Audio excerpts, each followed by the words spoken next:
जीत की खातिर बस जुनून चाहिए, जिसमें उबाल हो ऐसा खून चाहिए। जीत की खातिर बस जुनून चाहिए, जिसमें उबाल हो ऐसा खून चाहिए। ये आसमां भी उतर आएगा जमी पर, बस इरादों में कुछ करने का जुनून चाहिए। नमस्कार साथियों, मैं मनदीप सिंह आपका हार्दिक अभिनंदन करता हूं अपने इस ऑनलाइन प्लेटफॉर्म एग्ज़ाम स्टाइल पर।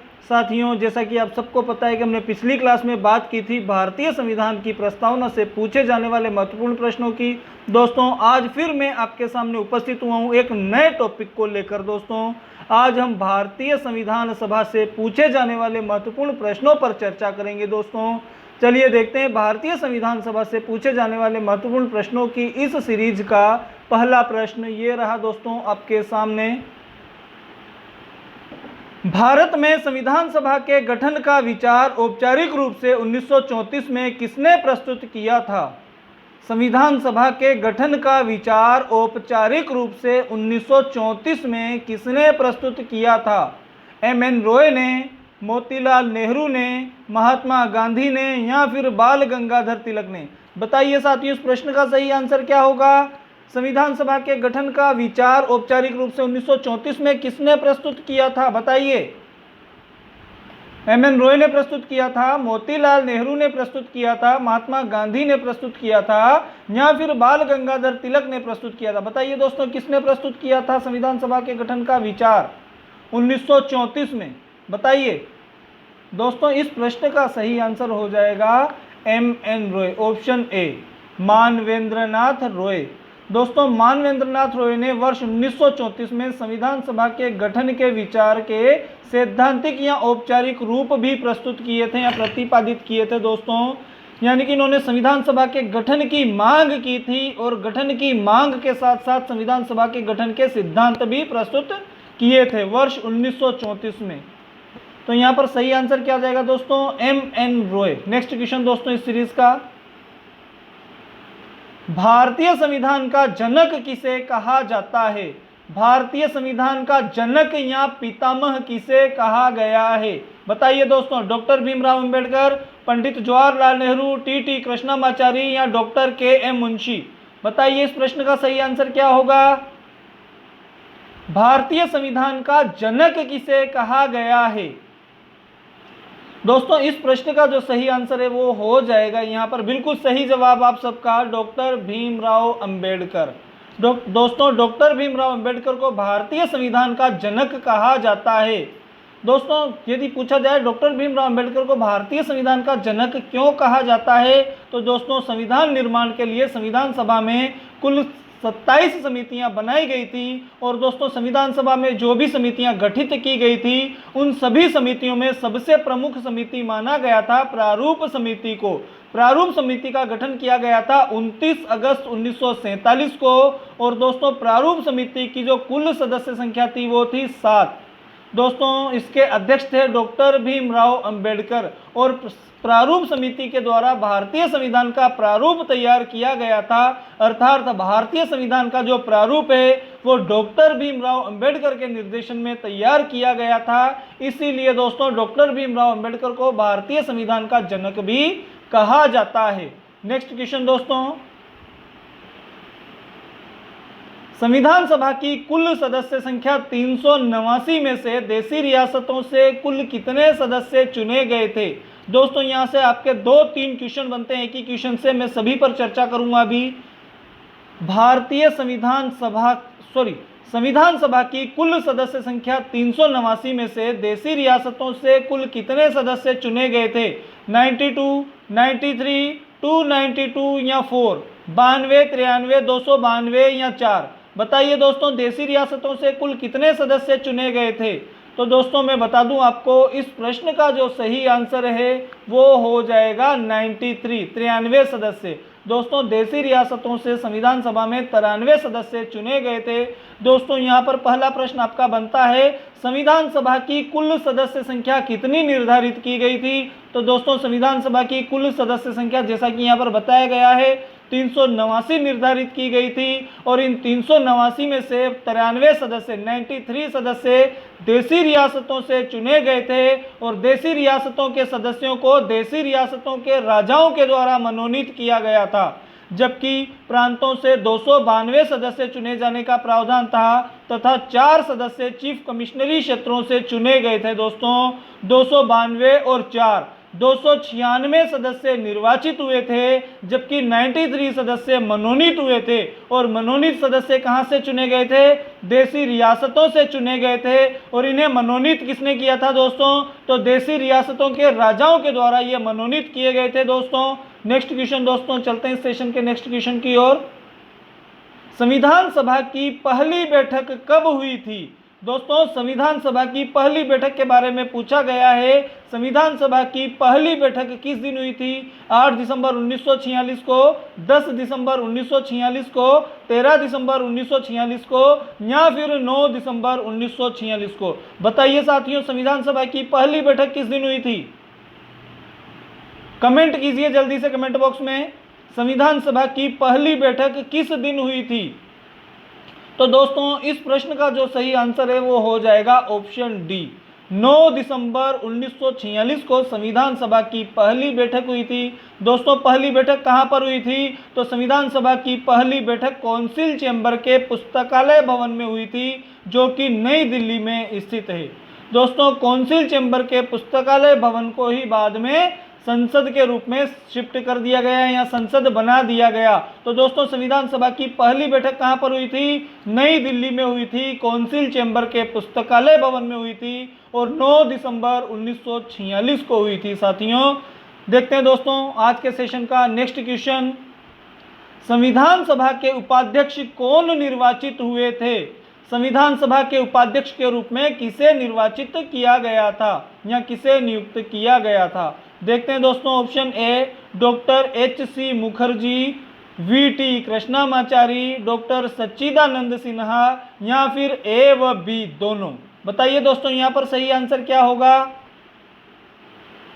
संविधान सभा के उपाध्यक्ष कौन निर्वाचित हुए थे? Option A HC. Mukherjee, option B VT. Krishnamachari, option C doctor Sachchidanand Sinha या ऑप्शन डी अ व ब दोनों। दोस्तों इस प्रश्न का जो सही आंसर है वो हो जाएगा ऑप्शन डी, अ व ब दोनों। Doctor HC. मुखर्जी, हरेंद्र कुमार मुखर्जी और वी.टी. कृष्णमाचारी, इन दोनों को संविधान सभा के उपाध्यक्ष के रूप में निर्वाचित किया गया था। दोस्तों जो डॉक्टर सच्चिदानंद सिन्हा हैं ये संविधान सभा के अस्थायी अध्यक्ष थे। इनके द्वारा संविधान सभा की पहली बैठक की अध्यक्षता की गई थी, जो कि 9 दिसंबर 1946 को हुई थी। दोस्तों नेक्स्ट क्वेश्चन, पंडित जवाहरलाल नेहरू ने संविधान सभा में उद्देश्य प्रस्ताव कब प्रस्तुत किया था? दोस्तों पंडित जवाहरलाल नेहरू के द्वारा संविधान सभा में उद्देश्य प्रस्ताव कब प्रस्तुत किया गया था? बताइए दोस्तों, 9 दिसंबर 1946 को, 11 दिसंबर 1946 को, 13 दिसंबर 1946 को या 13 दिसंबर 1947 को? बताइए दोस्तों संविधान सभा में उद्देश्य प्रस्ताव कब प्रस्तुत किया गया था? बताइए दोस्तों, इस प्रश्न का जो सही आंसर है वो हो जाएगा 13 दिसंबर 1946 को। दोस्तों 13 दिसंबर 1946 को पंडित जवाहरलाल नेहरू के द्वारा संविधान सभा में उद्देश्य प्रस्ताव प्रस्तुत किया गया था, जो कि 22 जनवरी 1947 को सर्वसम्मति से पारित हो गया था और सर्वसम्मति से पारित होने के बाद ही संविधान निर्माण की प्रक्रिया प्रारंभ मानी जाती है। तो दोस्तों संविधान सभा में उद्देश्य प्रस्ताव कब प्रस्तुत किया गया था? 13 दिसंबर 1946 को। और पारित कब हुआ? तो 22 जनवरी 1947 को ये पारित हुआ था। दोस्तों यहाँ से एक और क्वेश्चन बनता है, संविधान सभा में उद्देश्य प्रस्ताव किसके द्वारा प्रस्तुत किया गया था? तो उद्देश्य प्रस्ताव किसने प्रस्तुत किया था? प्रश्न में साफ साफ बताया गया है, पंडित जवाहरलाल नेहरू ने संविधान सभा में उद्देश्य प्रस्ताव प्रस्तुत किया। तो उद्देश्य प्रस्ताव किसके द्वारा प्रस्तुत किया गया था? पंडित जवाहरलाल नेहरू के द्वारा उद्देश्य प्रस्ताव प्रस्तुत किया गया। दोस्तों आज के सेशन का नेक्स्ट क्वेश्चन आपके सामने है, संविधान सभा के द्वारा भारतीय राष्ट्रीय ध्वज तिरंगे को कब स्वीकार किया गया? दोस्तों राष्ट्रीय ध्वज के रूप में तिरंगे को संविधान सभा ने कब स्वीकार किया? बताइए इस प्रश्न का सही आंसर क्या होगा? 22 जुलाई 1946, 24 जनवरी 1950 या 26 जनवरी 1949 या फिर 22 जुलाई 1947। बताइए दोस्तों इस प्रश्न का सही आंसर क्या होगा? तिरंगे को राष्ट्रीय ध्वज के रूप में संविधान सभा ने कब स्वीकार किया? बताइए दोस्तों। तो दोस्तों इस प्रश्न का जो सही आंसर है वो हो जाएगा ऑप्शन डी, 22 जुलाई 1947। दोस्तों भारत को स्वतंत्रता प्राप्ति से कुछ दिन पूर्व 22 जुलाई 1947 को संविधान सभा ने तिरंगे को राष्ट्रीय ध्वज के रूप में स्वीकार कर लिया था।